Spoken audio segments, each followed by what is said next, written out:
vamos a saber que es un catéter de uso frecuente, ¿no? Obviamente después del catéter de uso periférico, que es lo que más se usa, ¿no? Existen lugares de abordaje, miren ustedes, sea subclavio, yugular interno y femoral, o sea, 3 lugares de abordaje, pero este dato es muy importante. El lado derecho es más preferido del lado izquierdo a colocarse, tiene su razón. Aquí están los ejemplos: subclavio, yugular, femoral. Entonces, ¿por qué el lado derecho es más utilizado? Miren cuánto va a tener la longitud del catéter, más o menos 21 centímetros. Entonces vamos a ver la distancia de la zona de abordaje. Desde la yugular interna derecha hasta la parte del corazón hay 16 centímetros, ¿no? Desde la parte subclavia 18 centímetros. O sea, ¿qué quiere decir? Que este espacio, ¿no?, todavía es un poco corto. Voy a tener de sobra un poco de catéter. Pero cuando yo comparo el lado izquierdo, mido la distancia del lado izquierdo desde la parte yugular del corazón, 19 puntos casi todo el catéter. Si mido de la parte subclavia izquierda, prácticamente la misma distancia. O sea, te queda muy corto. Si el paciente es obeso, tiene una proporción distinta, entonces va a tener dificultades. Por eso que la primera opción siempre es la derecha, porque vas a tener mayor longitud para la maniobra, ¿no? Y la técnica que se usa es la técnica de centro. Entonces, el objetivo básicamente del catéter venoso central es lo siguiente. Obviamente va a permitir a los médicos que trabajan en estas áreas tener un monitoreo movimiento adecuado. Nos va a poder medir el ritmo cardíaco, la cardíaco, la resistencia periférica, la presión venosa central, que es importante para los pacientes. Pero sobre todo esto de acá, que ustedes deben entender, y a veces se deja pasar nada más de algo. Gracias a estos catéteres venosos centrales se pueden administrar medicamentos y algún tipo de solución que tienen alta osmolaridad, que no la puedes administrar por vía periférica, justamente por este detalle de alta osmolaridad. Ustedes que están en cirugía general en estos tiempos, de repente hace unos 15 o 20 años, se empieza a dar bastante importancia al soporte nutricional artificial, sobre todo la nutrición parenteral total. Y esto por tener alta osmolaridad no puede ser pasado por vía periférica. Por eso que la nutrición parenteral total de NPT tiene que ser administrada por esta característica por la que tenemos central. O existen condiciones hipertónicas o electrolitos concentrados o sustancias vasoactivas en pacientes que están chocados, como la adrenalina o la adrenalina, que se tiene que administrar por estas zonas, ¿no? Por eso será de repente que ustedes vean cuando los pacientes están con trastorno hidroelectrónico tipo de hipocalemia. No sé si han visto ustedes en su clase de química que hacen una formulita para administrarlos por vía periférica, donde además de potasio y todo el resto de elementos le suman lidocaína, ¿no? Claro, eso que obviamente puede afectar no es la vía de preferencia, sino la vía secundaria. Y también obviamente cuando no pueden mezclarse con otro tipo de medicamentos muy específicos, ¿no? Y algunas situaciones que ustedes van a decir, ¿por qué colocan un catéter venoso central? Pacientes que vienen chocados a la unidad de shock trauma, donde a veces el acceso periférico es inefectivo. Ninguna enfermera puede colocar en el paciente que necesita. Son pacientes que vas a tener como opción vía central. Miren ustedes, los catéteres venosos centrales van a ser de diferentes tipos, pero el de 3 lúmenes es el que más se usa. Y este de 3 lúmenes tiene la característica de que tiene diversos tipos de longitudes en cuanto a su diámetro. Tiene un lumen proximal, medial y distal que se caracterizan porque están por colores. Vamos a ver. Miren, este es el ejemplo del catéter venoso central de 3 lúmenes. ¿Para qué me interesa finalmente esto de los lúmenes que tienen 18 grados, 16? Es que ustedes justamente en esta situación no lo van a manejar porque ustedes no son las personas que van a administrar los catéteres, sino para poner enfermería, porque tienen que estar orientados. No se puede mezclar o poner medicamentos o sustancias por cualquiera de los lúmenes. Tiene sus indicaciones y eso básicamente es lo que tienen que recordar. Alguna pregunta de examen que pueda decir se pueden administrar sustancias indistintamente por cualquier lúmen, eso es falso, ¿cierto? Miren ustedes por el 1 inmediato contra el azul, generalmente se usa el LVT o cristaloides. Por el 1 distal puedes medir la presión venosa central o pasar coloides. Y por el 1 proximal al blanco, de repente ingresas a la base de los activos, puedes transformar sangre y puedes tomar muestras. Cada uno tiene una media. Entonces acá, básicamente de estas ventajas o inconvenientes del catéter venoso central es importante que ustedes recuerden lo siguiente. Que puede tener ventajas a cierto punto, pero también tienen que saber las desventajas que pueden tener potencialmente. Miren, la vena subclavia finalmente va a ser la de elección, como una característica, la de elección para la nutrición parenteral. ¿Por qué? Porque de repente va a ser una zona más limpia. Al ponerle en la parte yugular va a estar con los cabellos, o sea, no es tan limpio. Pues por eso de preferencia en la parte subclavia. Otra característica, al ser una zona más abordable, facilita la concentración, por ende tiene baja tasa de infección. Es solamente recordando y entendiendo la zona donde estoy insertando, pero tiene otra desventaja. Y de todas las desventajas lo que tienen que saber cosa es que tiene alto riesgo de neumotoras, porque justamente estás prácticamente en el ápice.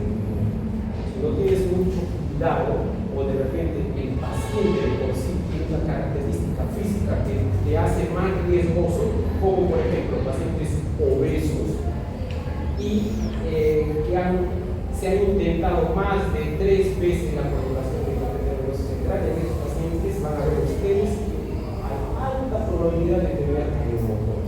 Usualmente va a pasar así. Están llamando de tal lugar porque le han hecho una motora a un paciente que le han colocado catéter venoso central. Y tú vas, evalúas el paciente, un paciente obeso, justamente cumple con estas características. O sea que puede mirar. Obviamente la parte yugular es la visualización es fácil, ¿no? Obviamente su característica es tiene bajo riesgo de neumotoras porque no está en la parte lápiz, ¿no? Pero seguramente la dificultad es que es difícil manipular la zona y es más fácil que se infecte por la zona del cabello, ¿no? La parte femoral, si bien es cierto, es de fácil acceso, pero obviamente en los pacientes usualmente que no es la primera opción, digamos, porque obviamente va a estar limitado a la movilización del paciente en la zona y puede generar a veces esta trombosis. Entonces, los que más se usan son los 2 minutos. Esto lo vamos a explicar con un pequeño video solo para comentarles. Se usa una jeringa que a veces le llaman trocar, ¿no? Que puede ser un abordaje subclavio, pero femoral o subclavio. La cosa es llegar a la vena principal, ¿no? Canalizar.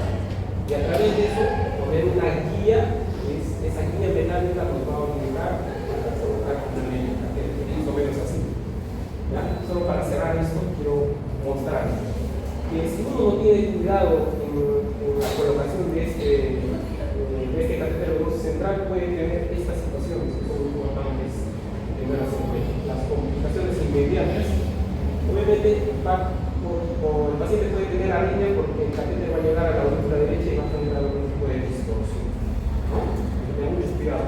El neumotórax es frecuente, sobre todo en la inserción subclavia en pacientes obesos.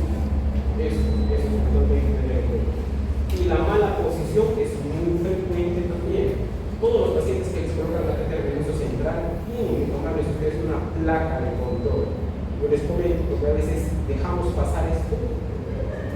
Tanto han hecho procedimientos, no necesariamente tú, en un hospital grande como el mío, seguramente no nos corresponde a nosotros, sino a otras áreas como los de UCI, medicina interna, que hacen los procesos de catéter venoso central, pero van también los pacientes que a veces en alguno olvidamos en realidad estar atentos ahí a cumplan su función del presidente interno y no le toman placa. De frente le administran las sustancias. La gran mayoría de los no va a tener problema, pero en algún otro paciente empiezan a tener edema de miembros superiores o empiezan a tener edema de esta parte del cuerpo. ¿Qué ha pasado? Han colocado y por ahí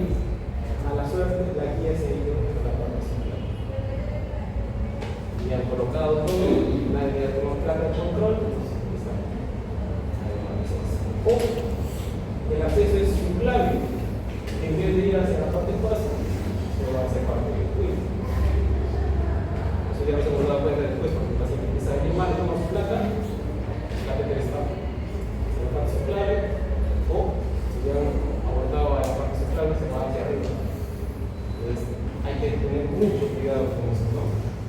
Y finalmente, las temperaturas tardías, pues, en realidad dependen mucho del tipo de asepsia que haya podido tener uno y el lugar, el ambiente donde se haya podido hacer el procedimiento.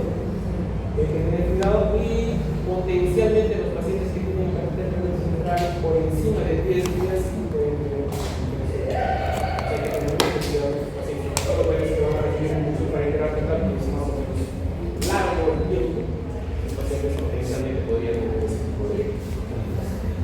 Miren esto de acá que les quiero mostrar solamente como un ejemplo, porque seguramente si han tenido algún tipo de experiencia bien.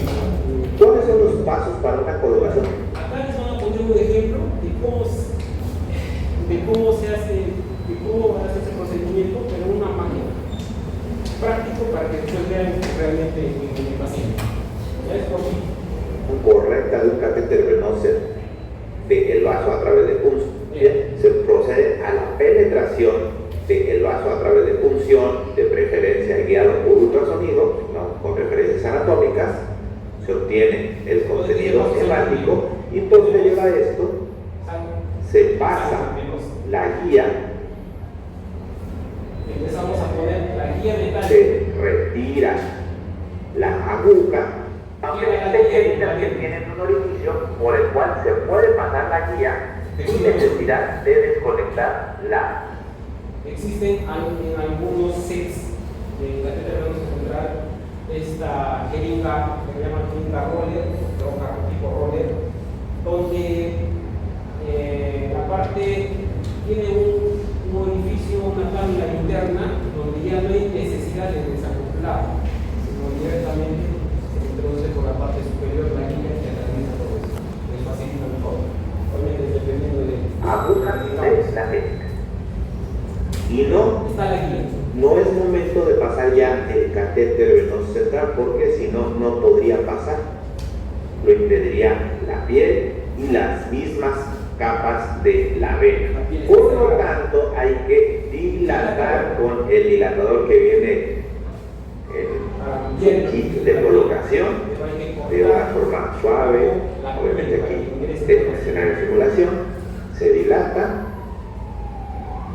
Dicen por ahí que si baila la guía, obviamente del dilatador seguimos en vaso y ahora se procede a la colocación netamente del catéter venoso central. Obviamente lo estoy haciendo de una forma un poco brusca por obvias razones. Se obtiene al otro extremo siempre la salida y se procede a agarrar la guía y ya deslizar el catéter venoso central. Y de esa forma ya obtenemos la colocación correcta de un catéter venoso central. Obviamente se procede a su verificación con la técnica Zeus, con radiografías, etc. Y a la colocación. Ahora, para que podamos mejorar su visión de eso, vamos a ver. La técnica de función. Este es un paciente que se va a colocar con la abordaje de su placa. Básicamente para que vean más o menos el procedimiento, ¿no? No necesariamente con esto que vamos a hacer este programa, vamos a hacer una orientación de cómo se usan esas partes del centro del procedimiento. Está colocando, está tocando la parte media de la parte infrarradia. Está ingresando, pegado prácticamente en dirección hacia la médula, hasta obtener el flujo venoso.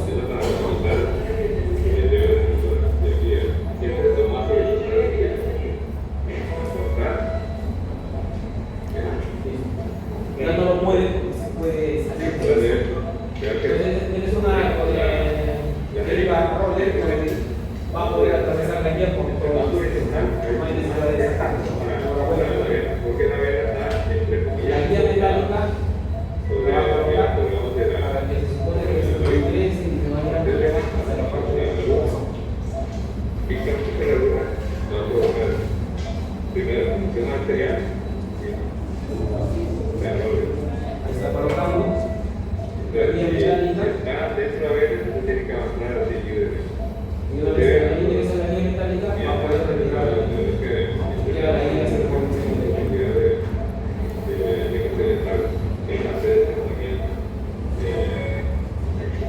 ya que cuando preparan una posición, que hicieron fue pasado recientemente que yo soy retira la guía, presiona un poco para que no haya montones alrededor. y ya juntaste, Y a continuación va a colocar el dilatador, porque la piel está el diámetro de la función, no va a entrar. Obviamente el dilatador tiene que tener ciertas condiciones para que ingrese también de forma adecuada, por eso obviamente el espacio de la piel por el que ingresar.